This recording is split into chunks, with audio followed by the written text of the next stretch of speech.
Hi, welcome back po. This is Banjo Patron again for Pinoy's American Dream, and magandang araw po din lahat. And right now, nagkaroon po tayong pagkakataon para kausapin ang ating kaibigan at kapatid na si Philip. So this will be a one-on-one, so makikita po din sa ibang vlog na medyo binigyan po niya tayo ng pasakalye ng kung anong journey niyang tinahak papunta rito sa Amerika. So anyway, Brad Philip, nasa banggit mo dun sa isang vlog natin, naggaling ka ng Doha, Qatar. Oo. Which for your information, nagtrabaho rin ako sa Qatar for 7 years. So hindi lang din tayo Hindi tayo nagkita. Kasi sa tinabi namin ng mga Pilipino, hindi tayo nagkita doon. Kaya siguro baka nagkatagpo tayo, hindi na tayo magkakilala. Baka, okay. Pero na-hospital ako ron sa heart center ng Heart Hospital. Hamad Hospital. Hamad Hospital. So bali, bago naman ako napunta sa Middle East, nagtrabaho muna ako sa Philippine Heart Center. Okay. So, Na hindi ganun kadali pumasok sa Philippine Heart Center from Buhay. Oo nga, blessings din talaga kasi talagang... Pero 2 years ko rin nantay yun. After ko graduate ng college, akala ko madaling pumasok sa trabaho. Pero by God's grace, nakapasok ako doon. So, Nang wala kang experience outside? Wala, mga volunteer lang yung experience ko dati bago ko nakapasok sa Philippine Heart Center. Wow. Tapos by opportunity, maraming akong kasamahan na napunta sa Middle East. Tapos sa Doha, Qatar. So nagsunuran na rin kami kasi ganoon ang mga nurses eh. Kung saan ang opportunity, sama-sama kami, tulong-tulong kami. So may mga agency dumarating na pagkabiligan kayo, pagka medyo naamoy nyo. Oo. Saka, kunwari, merong nauna, tapos nakikita mo naman na okay siya, nakakwentuhan mo. Tapos susunod yung isa, tapos sunod-sunod na lahat yan. Ganun ang nangyayari. Nangyari yan sa Middle East, nangyari din sa Amerika. No. Okay. Kaya yung mga kaibigan namin na nasa Middle East sa Doha, Qatar, almost half of my friends, or karamihan na, nandito na rin sa Amerika. Nasa ibang state nga lang. Sila rin yung mga kasama mo from Heart Center? Oo, yung iba. Yung iba, andito na. Pero sa ibang state sila. Pero sa totoong buhay lang, ang buhay ng isang nurse sa Doha is maayos na rin eh, di ba? Oo, talaga. Kasi akala namin mag-asawa nung nasa Doha, Qatar kami. So yung asawa mo is galing Doha rin? Si Shine? Oo, pareho kaming nurse doon. Pero nasa pediatric emergency So, center siya. PEC. Siya, okay. Sa Alsad, kung napapadaan sa Siring. Yeah. Siring. Malapit sa QNB, kung malala mo. So napatira ako sa Alsad, kaya nakikita ko yun. Very busy area, di ba? Sa along Siring, sa may kanto sa Minajma. Okay. So yun lang, maraming mga opportunities din. Akala namin okay na kami doon. We are preparing our future para pang yung tinatawag namin na pagpo-for good na kami sa Pilipinas. Na doon na kayo magse-settle down, supposed to be sa Pilipinas, pero masaya na kayo sa Qatar. Oo. In terms of financial and whatsoever. Sa opportunity. Kasya na, di ba? Oo. Saka maganda yung mga benefits din doon in terms of yung transport allowance, yung mga ticket allowance pag babakasyon ka sa Pilipinas. Every year.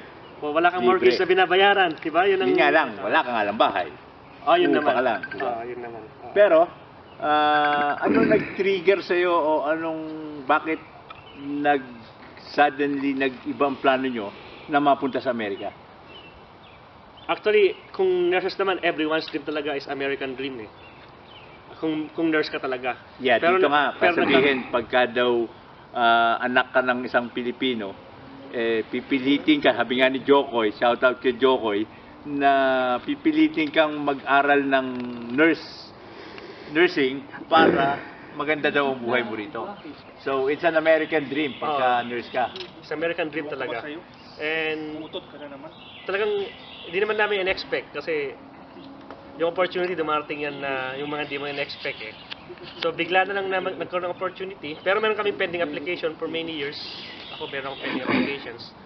So, biglang nag-open siya. Ang papers ko ready naman, ang mga license ko updated. So nung nagkaroon ng opportunity ng embassy interview, nagawa ko yung mga requirements. Saan galing yung opportunity? May isang agency nagpunta sa Hamad? Hindi, meron mga agency na dito sa US base, pero meron silang partner sa Philippines. Tapos nagre-recruit lang sila through online, tapos meron silang nagbi-visit sila sa mismong place like Dubai or minsan sa Qatar. Or sa Pilipinas meron silang pinupuntahan, nagma-mass hiring sila. Pero maybe later on, you can connect dun sa agency yung mga kababayan natin makakapanood nito na nasa sa Middle East or nasa Pilipinas para mabuo rin yung kanilang mga pangarap makarating ng Oh, Amerika. sige. Sige. Kaya please tune in din po at medyo makakakuha tayo ng tip kay Philip later on. So I hope that this vlog will connect dun sa mga agencies and sa mga institution na nagpapadala ng mga nurses or other medical courses here in America. So makakapulot po tayo ng mga tips kay Philip later on. Yep. So bye nyo lang ang YouTube Pinoy's channel. American Dream, and you will find ways kung paano makarating sa Amerika. So, kailan ka dumating dito sa Amerika? Year 2018, So, December. from Doha, Qatar, diretso kayo dito? Hindi, umuwi muna kami sa Pilipinas kasi family matters, di ba? Pagka may opportunity magbakasyon, kahit saglit lang, nakuha ko na yung visa ko sa US, sa Doha, Qatar, kami mag-asawa. Tapos umuwi kami Pilipinas. Na libre pa rin naman ang hamad yung pamalaan. Yung pauwing Pilipinas. Aha. And then yung papuntang Amerika, sagot ng agency. Okay, that's good. So, pagdating nyo rito, mag-asawa kayo? Nauna ako ng ilang buwan. Pero, andun na rin yung plan of siya ang susunod kasi approve na rin siya ng agency. Ayaw ko na siyang iwan sa Middle East kasi Mahirap. siyempre mahirap din yung nasa Amerika o nasa Middle East. Kaya nga lilipat kami for better opportunity para magkasama kami. Para pamilya. Oo. Saka marami siyang adjustment pagka umalis ako doon, babalik siya sa hindi siya pwedeng mag-leave out kasi pagka wala kang Dun asawa doon, sa accommodation meron ka ng kaming accommodation ng mga nurses na pinupuntahan doon sa Mayroong Medical Mile, City. sa Medical City yun.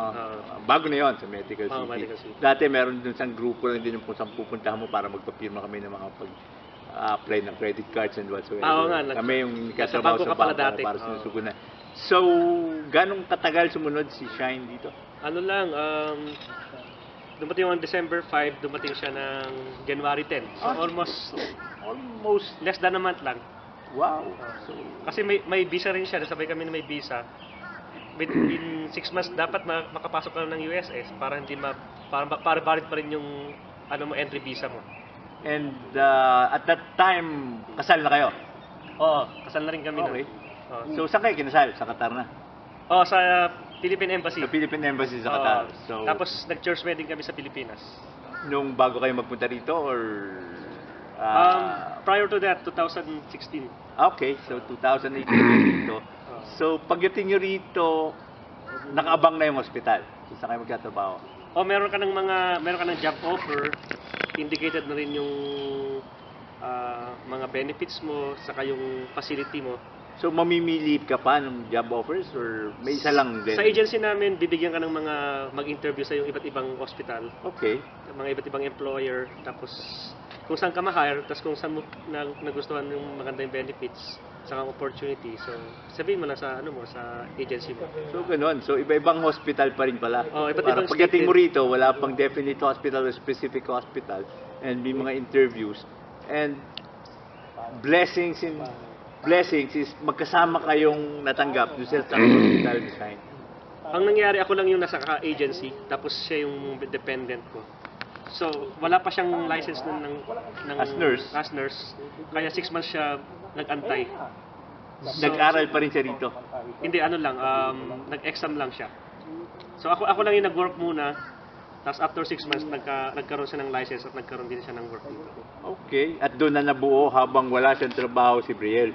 After ilang months. After ilang months. So, anyway, so, one good thing dito sa Amerika is like, kita mo, ilang taon ka pa lang dito, 2018, 19, 20, 21, 22, and 23. So, almost 5 years pa lang. Going 5 years. Going 5 Sa years. December. So, nakabuo na kayo ng pamilya, ng anak. Nagkaroon na kayo ng bahay. So, ganun kabilis if you're a nurse working here. Yep, siguro, halo na rin yung blessings ni Lord. Okay. Tapos, yung sinasabi natin na, siyempre, answered prayer. Praise God. Saka sa tawag nating siyempre God's wisdom, binigyan tayo ng God's wisdom kung paano natin nakamit lahat 'yun. Saka sa tulong din ng LSCC. Maraming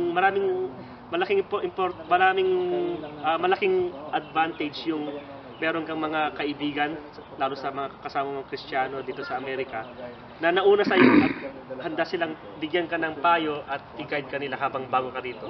Na which we are willing dun sa mga nakikinig sa atin, nanonood sa atin ngayon, na pwede nating i-share yung experiences natin sa kanila para medyo pagdating nila rito sa Amerika or nagplano sila pumunta sa Amerika, baka sakaling meron din tayong may bigay na tips and whatsoever para hindi naman din lahat ng dumating dito nasa magandang estado rin kagad medyo may mga pinagdaanan din mga kung ano.